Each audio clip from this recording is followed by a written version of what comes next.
Hello student, class 7th chapter है आपका 7। इस चैप्टर में हमने फर्स्ट पार्ट की स्टडी कर ली है। अब आता है आपका सेकंड पार्ट। तो सेकंड पार्ट स्टार्ट होता है हमारा process of blood circulation. Process of blood circulation Hindi में कहते हैं इसको रक्त परिसंचरण की प्रक्रिया। तो number first, the process of blood circulation start from the entry of blood from all part of the body in the right auricle of the heart। तो रक्त या ब्लड सर्कुलेशन की प्रक्रिया शरीर के सभी हिस्सों से हृदय के दाहिनी ऑरिकल्स या राइट ऑरिकल में रक्त की प्रविष्टि से शुरू होती है। ठीक है, आगे दे रखा है दिस ब्लड इज डीऑक्सीजनेटेड। यह खून डीऑक्सीजनेटेड है। Now blood passes to the right ventricles. अब ब्लड सही वेंट्रिकल के लिए गुजरता है। The right ventricle pumps the deoxygenated blood to the pulmonary artery which take of this blood to the lungs। दायां वेंट्रिकल ब्लड को फुफ्फुसीय धमनी यानी कि पल्मोनरी आर्टरी को कहते हैं फुफ्फुस धमनी हिंदी में। फुफ्फुसीय धमनी में पंप करता है जो इस रक्त को फेफड़े में ले जाता है। फेफड़ा कहते हैं लंग्स को। लंग्स मीन्स होता है फेफड़ा। ठीक है, तो देखिए blood parts deoxygenated blood through vein, right auricle, right ventricle, lungs में गया, blood gets oxygenated, left auricles oxygenated blood, इसके बाद गया लेफ्ट वेंट्रिकल, आर्टरीज और बॉडी पार्ट। ठीक है, अब आता है सेकंड आपकी second number, in the lungs oxygen is added to blood and carbon dioxide is removed from it। फेफड़ों में जोड़ा जाने वाला वायु वेंट्रिकल से यह धमनियों के लिए पंप किया जाता है।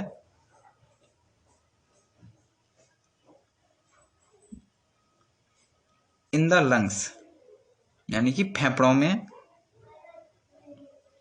Oxygen is added to blood, oxygen blood में मिलती है, and carbon dioxide remove from it, और कार्बन डाइऑक्साइड बाहर निकलती है। यानी कि लंग्स में या फेफड़ों में ब्लड में ऑक्सीजन मिलती है और उसी ब्लड से कार्बन डाइऑक्साइड उस फेफड़े से बाहर निकलती है। This oxygenated blood to brought to the left auricle of the heart and passes to the left ventricle. Ventricle से यह धमनियों के लिए पंप किया जाता है। ठीक है, और लेफ्ट ऑरिकल से हार्ट में पास होता है। From the left ventricle is to pumped to the arteries and distributed to the whole body, और फिर पूरे शरीर के भेजा जाता है। फ्रॉम द लेफ्ट वेंट्रिकल, और लेफ्ट वेंट्रिकल से और पंप के द्वारा पूरे शरीर में आर्टरीज में डिस्ट्रीब्यूट होता है और पूरे शरीर में भेजा जाता है। अब आता है आपका heart beat and pulse rate.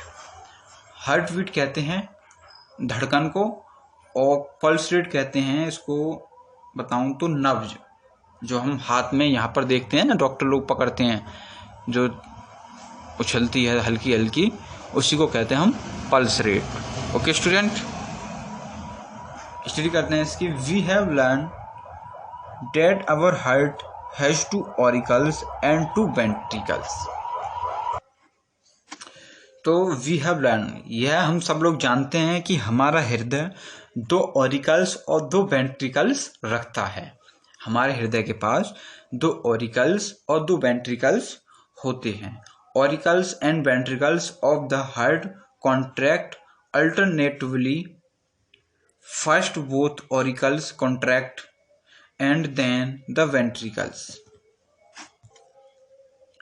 तो auricle ventricle the heart contract alternatively, यानी कि ऑप्शनली रूप से हृदय अनुबंध की श्रेणियों में वेंट्रिकल्स, ठीक है। तो फर्स्ट सबसे पहले बोथ ऑरिकल्स कॉन्ट्रैक्ट, यानी कि सबसे पहले दोनों ऑरिकल्स और फिर वेंट्रिकल्स, अनुबंध फिर ventricles. This rhythmic contraction of auricles and ventricles is called the heartbeat. Auricles और वेंट्रिकल्स एक लयबद्ध में संकुचन को दिल की धड़कन कहा जाता है। ऑरिकल्स और वेंट्रिकल्स धीरे धीरे इस तरीके से होते हैं, ठीक है, और इसी को हम हार्ट बीट कहते हैं या दिल की धड़कन कहते हैं। ये सिकुड़ते हैं और फैलते हैं, ठीक है, contraction. The heart beat can be heard through an instrument called the stethoscope. Heart beat को हम सुन भी सकते हैं और जिस यंत्र की सहायता से हम सुनते हैं उसको हम स्टेथोस्कोप कहते हैं। देखा होगा आपने डॉक्टर के जो गले में पड़ा रहता है जिसको हम कहते हैं आला, आला को साइंस में कहते हैं स्टेथोस्कोप, ठीक है, याद रखना इसको, स्टेथोस्कोप कहते हैं उसको। A normal heart beat about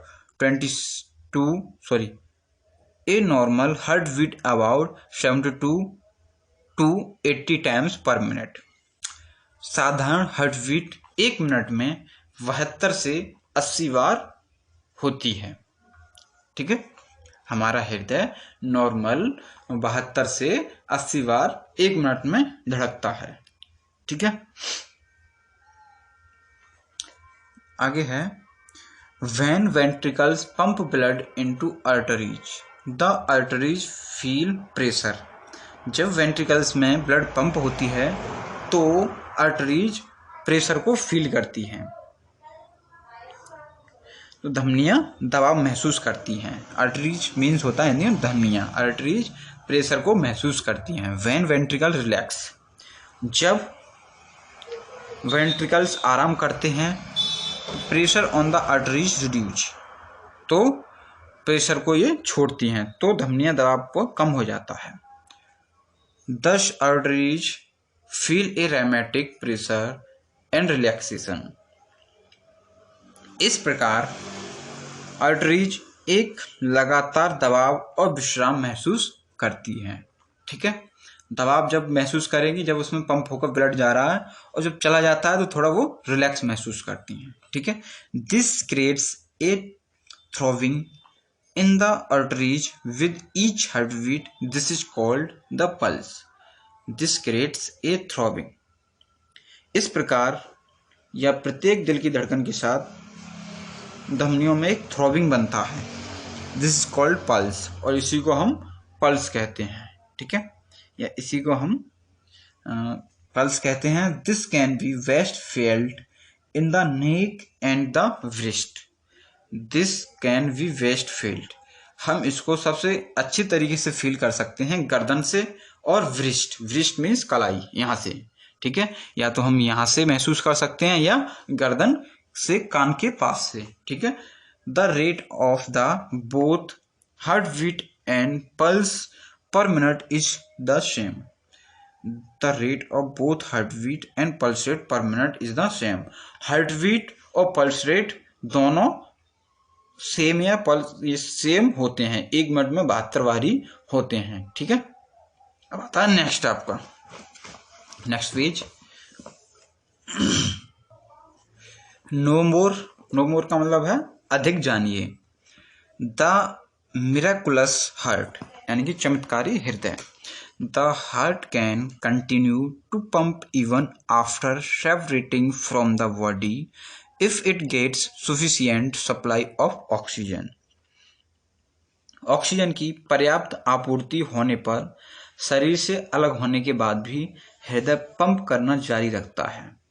oxygen की पर्याप्त आपूर्ति होने पर शरीर से अलग होने के बाद भी हृदय पंप करना जारी रखता है। ठीक है, कहने का मीन्स ये है, यदि हृदय को शरीर से अलग कर दिया जाए तो अगर उसको पर्याप्त मात्रा में ऑक्सीजन मिल रही है तो वह पंप करना जारी रखता है, यानी कि पंप वह करता रहता है। अब आता है एक्सक्रीशन। ठीक है, एक्सक्रीशन मीन्स होता है विस्तार से। All living organism produce waste during various metabolic reactions taking place in their bodies. सभी जीवित जीव और लिविंग ऑर्गेनिज्म, सभी जीवित जीव अपने शरीर में होने वाली विभिन्न प्रतिक्रियाओं के दौरान अपशिष्ट पदार्थ का उत्पादन करते हैं। दीज वेस्ट प्रोड्यूस या these waste product are eliminated from the body through excretion. इन अपशिष्ट उत्पादों को उत्सर्जन के माध्यम से शरीर से बाहर निकाल दिया जाता है। Thus, excretion is the process of removal of harmful and unauthorized substance from the body. इस प्रकार उत्सर्जन है शरीर से हानिकारक और अवांछित पदार्थों को हटाने की प्रक्रिया है। इस प्रकार यह harmful undefined substance from the body, यह इनको बाहर निकालने की प्रक्रिया है। इन unicellular organism like the amoeba and paramecium, excretion is performed by the process of diffusion. Amoeba और पैरामीशियम यूनिसेलुलर जीव हैं। ठीक है, तो अमीबा और पैरामीशियम जैसे एक कोशिकीय जीवों में प्रसार की प्रक्रिया द्वारा उत्सर्जन किया जाता है। The waste product simply diffuse out of the body. यह वेस्ट प्रोडक्ट को या क्या कहते हैं उसको, अपशिष्ट उत्पाद को केवल शरीर से ही बाहर निकालते हैं। But in complex animals and human beings, it takes place through the excretory system. अपशिष्ट उत्पाद केवल शरीर से बाहर फैलते हैं, लेकिन जटिल जानवरों में, मनुष्य में यह उत्सर्जन प्रणाली माध्यम से होती है। ठीक है, तो आगे आता है excretory system in human beings. मनुष्यों में उत्सर्जन की प्रणाली। तो the excretory system of human consist of various organs. They are, मनुष्यों में उत्सर्जन प्रणाली या मनुष्यों की उत्सर्जन प्रणाली में विभिन्न पार्ट होते हैं। ये हैं, नंबर फर्स्ट आता है ए पेयर ऑफ किडनी, एक किडनी का जोड़ा। हमारे शरीर की जो बॉडी में किडनी होती हैं वो दो होती हैं। ठीक है, a pair of uterus, uterus भी दो होते हैं। यूरिनरी ब्लैडर,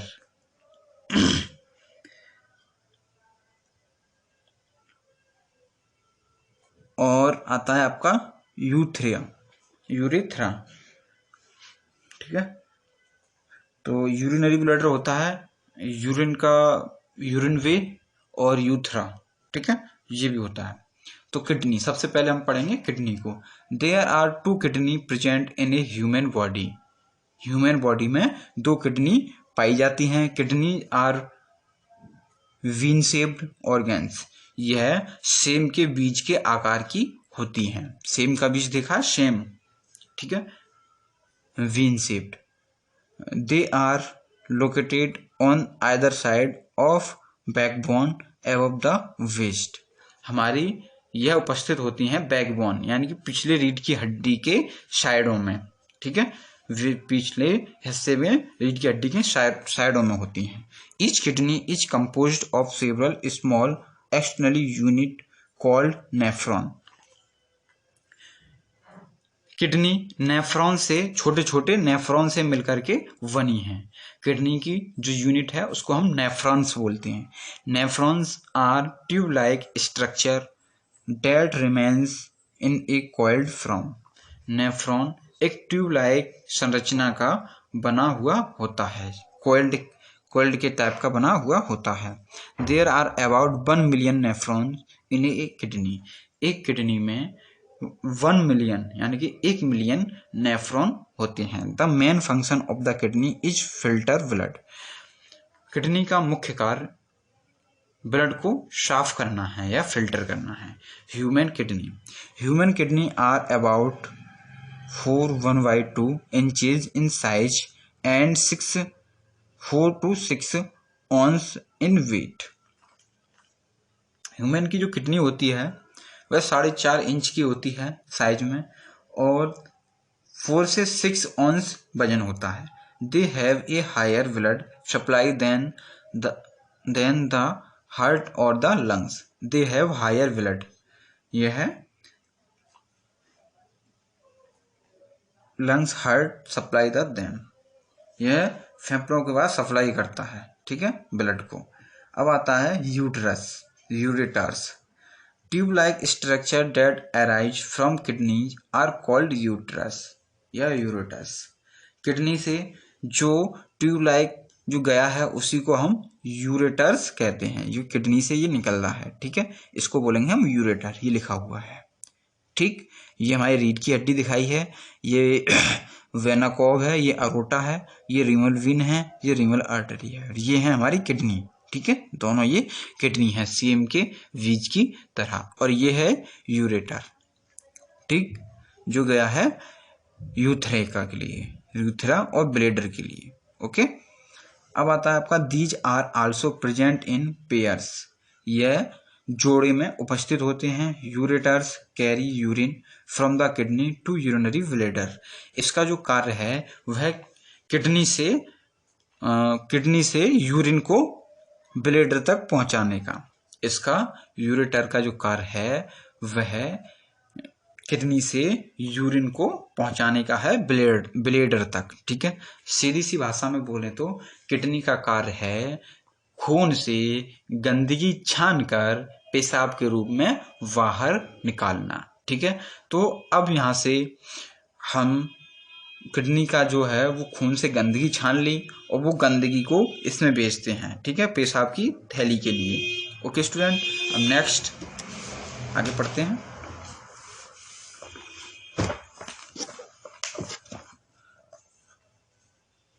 सबसे पहला आता है आपका यूरिनरी ब्लेडर। तो the urinary bladder is large muscular sac like structure. Urinary bladder एक बड़ा मस्कुलर सेक लाइक स्ट्रक्चर है, यानी कि थैली टाइप है। Ureters bring urine to the urinary bladder. Urinary bladder के लिए यूरिन लाता है, यानी कि पेशाब इकट्ठा करता है। The urinary bladder's main function is to store urine until the external from the body. Urinary bladder का जो कार्य है वह मेन कार्य यही है कि यूरिन को स्टोर करना, यानी कि जो पेशाब है उसको हमारे इकट्ठा करना जब तक कि वो बाहर ना निकले बॉडी से, जब तक वह बाहर ना निकले तब तक के लिए इकट्ठा करना, बस उसका इतना सा कार्य है। अब आता है आपका urethra. This is the narrow tube at the end the urinary bladder. यह यूरिनरी ब्लेडर का लास्ट पार्ट है और यह नैरो यानी कि थोड़ा सकरा टाइप का है। It opens outside the body. यह बॉडी के बाहर खुलता है।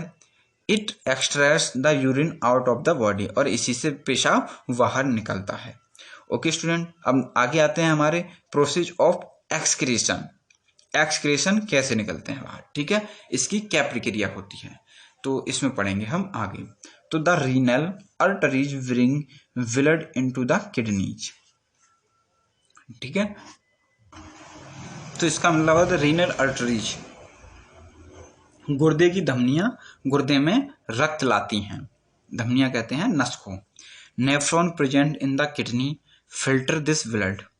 नेफ्रॉन किडनी में उपस्थित होते हैं और ये खून को साफ करते हैं। एक्सेस ऑफ वाटर, रक्त में मौजूद पानी urea and uric acid present in the blood are separated by nephron and from urine.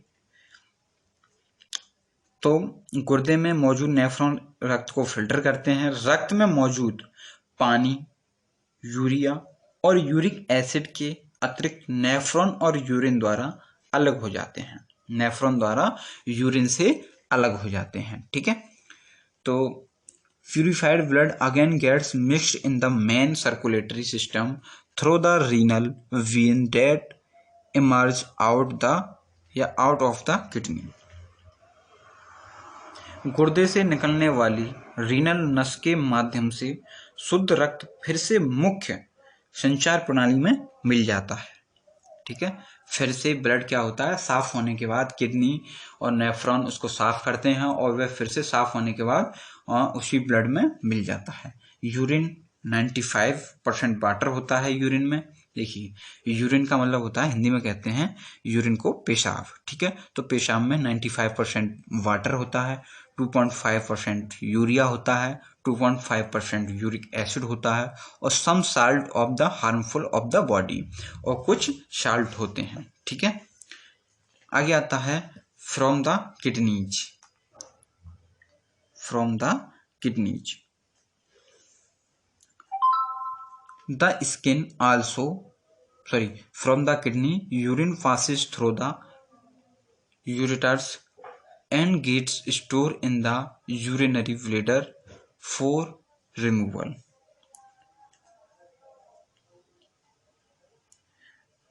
गुर्दे से पेशाब मूत्र वाहिनी के माध्यम से गुजरता है और हटाने के लिए और बाहर निकलने के लिए इसमें यूरिनरी ब्लैडर में जमा हो जाता है। Normally 1.5 litre urine is passed in 24 hours, यानी कि 1.5 लीटर, या कि 1.5 लीटर साधारणतः 1.5 लीटर पेशाब 24 घंटे में बाहर निकलता है। ठीक है, अब आता है स्वीथिंग। ठीक है, स्वीथिंग की स्टडी करें। स्वीथिंग मीन्स होता है पसीना।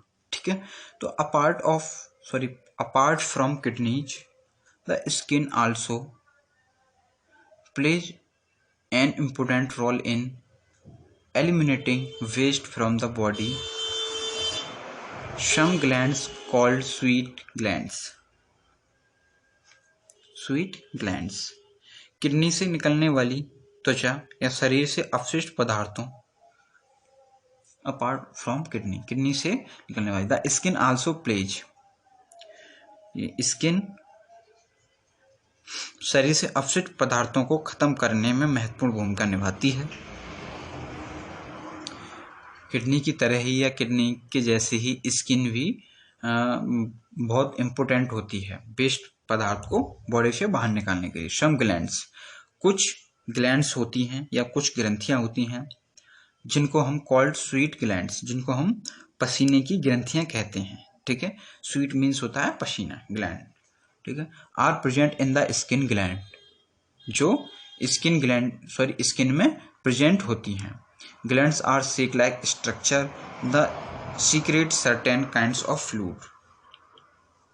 यह ग्रंथियां थैली की संरचना होती हैं जो कुछ प्रकार के तरल पदार्थों का स्राव करती हैं। ठीक है, जो कुछ तरल पदार्थों को निकालती हैं। These glands produce sweat.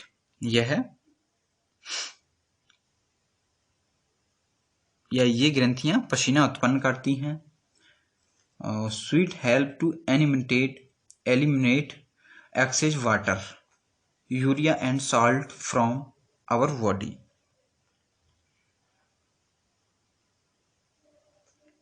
पसीना हमारे शरीर से अतिरिक्त पानी, यूरिया और नमक को खत्म करने में मदद करता है। ठीक है, यह है यूरिया और लवण यानी कि नमक जैसे कुछ पानी को बाहर निकालने में मदद करता है। The sweat also regulates our body temperature, पसीना हमारे बॉडी के टेम्परेचर को भी मेंटेन करता है। ठीक है, यह पसीना हमारे शरीर के तापमान को भी नियंत्रण करता है। It makes our body feel cool on evaporation, जब पसीना या यह रक्त हमारे शरीर को वाष्पीकरण पर ठंडा महसूस कराता है। ठीक है। Sweat also regulate our temperature, it makes our body feel cool. यह हमारे शरीर को ठंडा महसूस कराता है। व्हेन द स्वीट ड्राइज, जब पसीना सूख जाता है, it leaves white patches of salt on the cloth that we wear. तो हमारे द्वारा पहने जाने वाले कपड़ों पर नरम या सफ़ेद, देखा होगा आपने, जब पसीना ज़्यादा आता है तो हमारे जो कपड़े पहने हुए होते हैं हम उन पर एक वाइट सा जम जाता है। ठीक है। Transportation of substance in plants, प्लांट्सों में या पौधों में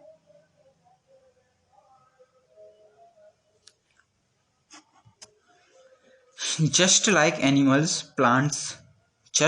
animals plants also need food, water and animals to live। जानवरों की तरह पौधों को भी जीने के लिए भोजन, पानी और खनिज की आवश्यकता होती है। Plants have a well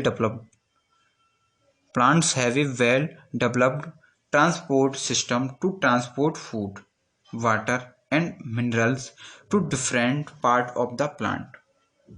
पौधों के विभिन्न भागों में भोजन, पानी और खनिज के परिवहन के लिए पौधे एक अच्छी तरह से विकसित परिवहन प्रणाली है। पौधों में भी इसी तरीके से एक प्रणाली है भोजन को पचाने को और मिनरल्स को लाने ले जाने के लिए। The transport system of plant is called vascular system. इस ट्रांसपोर्ट सिस्टम को या पौधों के इस ट्रांसपोर्टेशन सिस्टम को वस्कुलर सिस्टम कहते हैं। दिस सिस्टम इज कंप्राइज इस प्रणाली में शामिल हैं। तो फर्स्ट है आपका जाइलम टिश्यू, ठीक है। सेकंड है फ्लोएम टिश्यू। तो जाइलम का क्या कार्य है? To transport water and minerals. ये है वाटर और मिनरल्स को ट्रांसपोर्ट करता है जाइलम टिश्यू, ठीक है। और नेक्स्ट है आपका phloem tissue, to transport food. यह है फूड का ट्रांसपोर्ट करता है। Xylem and phloem are collectively called vascular tissue. यह वस्कुलर टिश्यू के साथ चलता है, ठीक है। जाइलम वाटर और मिनरल्स को ले जाता है और फ्लोएम केवल फूड को ट्रांसपोर्ट करता है। नो मोर, और भी जानो। Xylem tissue with dead cells in plants. पौधों में xylem tissue are made up of dead cells which have lignified cells walls and are very hard. Thus xylem provides rigidity to the stem. On the other hand, phloem tissue are made up of living cells. तो इसका means है xylem tissue with dead sales, मृत कोशिकाओं के साथ xylem ऊतक।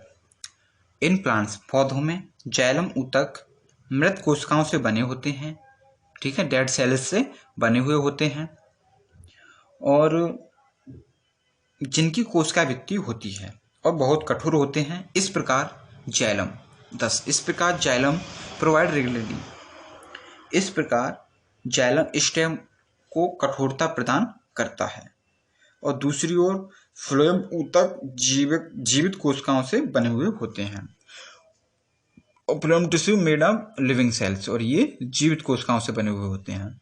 Xylem तो मृत सेल्स से बने हुए होते हैं और फ्लोएम लिविंग सेल्स से, ठीक है। अब आता है आपका transport of water and minerals. Water और मिनरल्स कैसे ट्रांसपोर्ट होता है? तो roots have root hair, they absorb water and minerals effectively.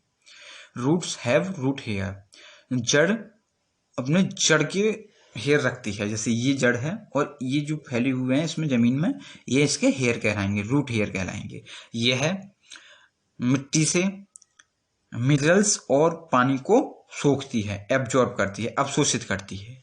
These root hair increase surface area for absorption of water. ये रूट हेयर बढ़ जाते हैं, अपने साइज में बढ़ जाते हैं पानी को एब्जॉर्ब करने के लिए। Water enters the root hair through osmosis. जब वाटर रूट के द्वारा या रूट हेयर के द्वारा एंटर करता है, इसको हम ऑस्मोसिस कहेंगे। ऑस्मोसिस द्वारा, osmosis is the process of movement of water through a simply मर membrane. Water moves from where they are present in larger amount toward where they are present in smaller amount. Water is more outside the root hair in the soil as compared to the solution inside the root hair cell. जड़ वाल या hair root cell के अंदर समाधान की तुलना में मिट्टी में जड़ बाल के बाहर पानी अधिक होता है। Thus water moves from the soil in the root hair cell through the process of osmosis. इस प्रकार पानी ऑस्मोसिस की प्रक्रिया के माध्यम से मिट्टी से रूट हेयर कोशिका में चला जाता है। ठीक है। From root hair water enter the xylem vessels. Root hair से वाटर एंट्री करता है, जाइलम में एंट्री करता है। Cells of xylem tissue are tube like in the structure. Xylem की जो कोशिकाएं होती हैं वह ट्यूब की तरह होती हैं। They join together at their ends to form a long pipe that passes through stem and reach up to the tips of leaves, flowers and other part of the plant.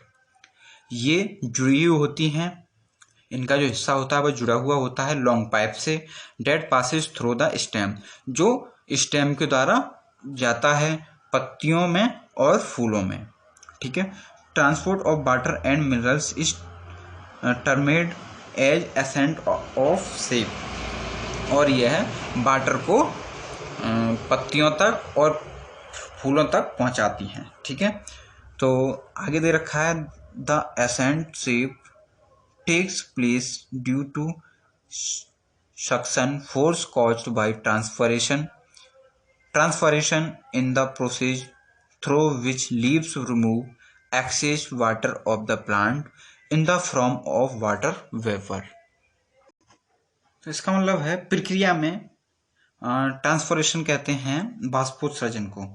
तो बाष्पोत्सर्जन, तो प्रक्रिया में बाष्पोत्सर्जन जिसके माध्यम से पत्तियां जल वाष्प के रूप में पौधे का अतिरिक्त पानी निकाल देती हैं। ठीक है। पौधे का अतिरिक्त पानी निकाल देती हैं, वाटर वेपर कहते हैं उसको। ठीक है। The excess take place due to suction force caused by transpiration. रोपाई के कारण होने वाले सक्शन फोर्स के कारण सैप की चढ़ाई होती है, और प्रक्रिया में बाष्पोत्सर्जन जिसके माध्यम से पत्तियां जल वाष्प के रूप में पौधे का अतिरिक्त पानी निकाल देती हैं, जिसको हम वाटर वेपर बोलेंगे। अब आता है transport of food.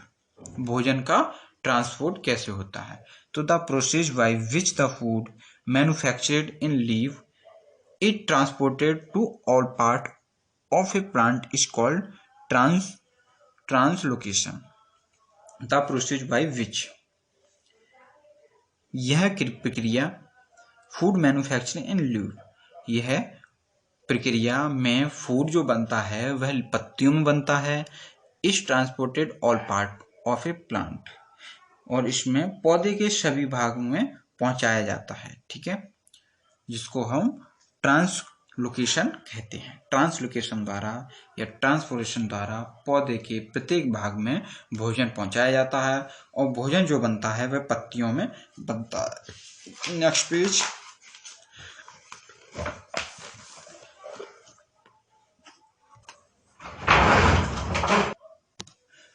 The tissue that transport food is called phloem. जो टिश्यू या जो ऊतक, टिश्यू कहते हैं ऊतक। अब ऊतक क्या होता है? ऊतक मैं आपको बताऊं कि सेल, हम पहले से पढ़ते आ रहे हैं सेल सेल सेल, तो सेल को हिंदी में कहते हैं कोशिका। ठीक है।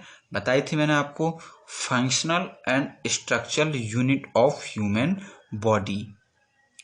ठीक है। क्या कहते हैं उसको? सेल। तो सेल क्या होती है? क्रियात्मक और रचनात्मक यूनिट ऑफ बॉडी, यानी किसी पार्ट या जो हमारी स्किन जो बनी हुई है वह छोटे छोटे कोशिकाओं से मिलकर बनी हुई है और उसी को हम कोशिका कहते हैं। तो इसी प्रकार से उन कई कोशिकाओं को मिला करके या कई कोशिका एक जगह एकत्रित होती हैं या इकट्ठी होती हैं, उसी को हम टिश्यू कहते हैं। ठीक है, टिश्यू को हिंदी में कहते हैं ऊतक। तो the tissue that transport food is called phloem. जो ऊतक भोजन का ट्रांसपोर्ट करते हैं उनको हम फ्लोएम कहते हैं। तो phloem tissue are made up of tube like cells which are perform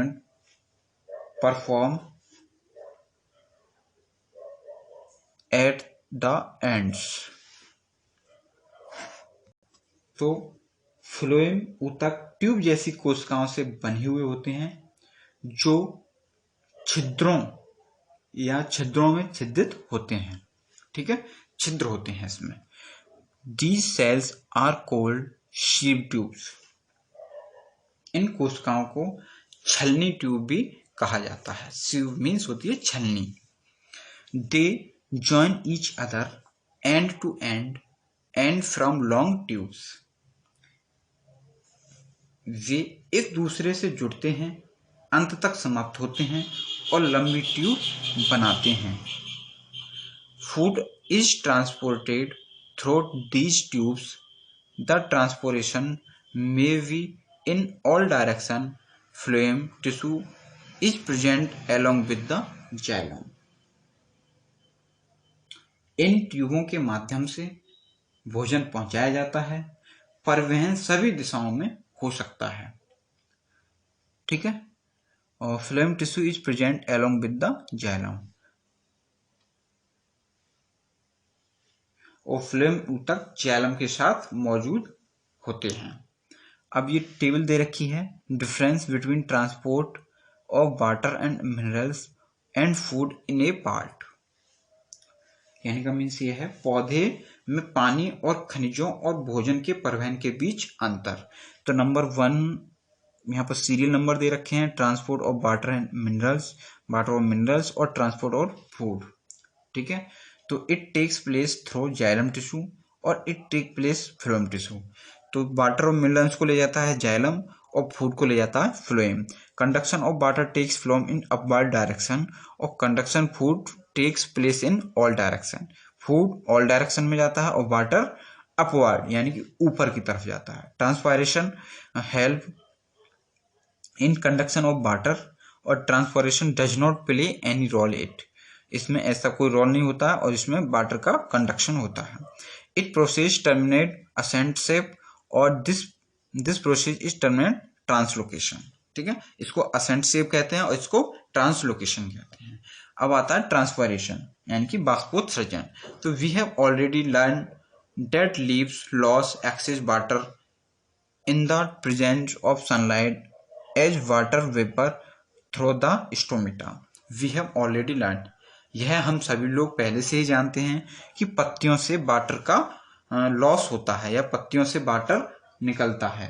सूर्य की गर्मी पा करके पत्तियों से वाटर निकलता है और उसी को हम वाटर वेपर थ्रू स्टोमेटा, और यह वाटर वेपर पत्तियों से स्टोमेटा द्वारा निकलता है। स्टोमेटा एक रंध्र होता है, छिद्र होते हैं जिनसे यह निकलता है। ठीक है, आगे आता है this process is known as transpiration, और इसी प्रक्रिया को हम बाष्पोत्सर्जन के रूप में जानते हैं। Transpiration develops a suction pull in the plant just like we suck cold drink with the help of a straw. बाष्पोत्सर्जन में एक सक्शन पुल विकसित करता है, जैसे हम एक पुआल की मदद से कोल्ड ड्रिंक चूसते हैं। जैसे कि हम एक पाइप की मदद से एक पाइप डाल देते हैं कोल्ड ड्रिंक में और उसको चूसते हैं, इसी तरीके से कार्य करता है। Thus, it minerals a continuous column of water throughout the stem, yes, the stem throughout the stems, which provides rigidity to plants. Transpiration also help in cooling of plant. इस प्रकार यह पूरे तनों में पानी का एक निरंतर स्तंभ बनाए रखता है जो पौधों को कठोरता प्रदान करता है। वाष्पोत्सर्जन पौधों को ठंडा करने में भी मदद करता है। ठीक है, वाष्पोत्सर्जन पौधों को ठंडा भी रखता है और इसी तरह जैसे हम पाइप लगा हुआ होता है, इसी तरह के पौधे में भी पाइप लगा हुआ होता है जो जड़ से पानी को ऊपर ले जाता है। ठीक है, circulatory system, transportation system is human body. Circulatory system होता है, transportation system in human body में होता है। Capillaries, branches of arteries, arteries की ये ब्रांचेज होती हैं, शाखाएं होती हैं। Excretion, removal of waste of from body, जो वेस्ट मटेरियल बॉडी से निकलता है उसको कहते हैं एक्सक्रिएशन। और kidney, filtration organ the body, यह बॉडी के पार्टों को फिल्टर करती है। Transpiration, evolution of water from leaves, यानी कि पत्तियों से पानी को निकलना ट्रांसपायरेशन कहलाता है। ओके स्टूडेंट, इस चैप्टर की स्टडी कंप्लीट हो गई है। अब आपकी एक्सरसाइज बची है जो मैं आपको पीडीएफ से भेज दूंगा। ओके स्टूडेंट, और इसको स्टडी कर लेना है अच्छे से और एक्सरसाइज को नोटबुक में नोट कर लेना है।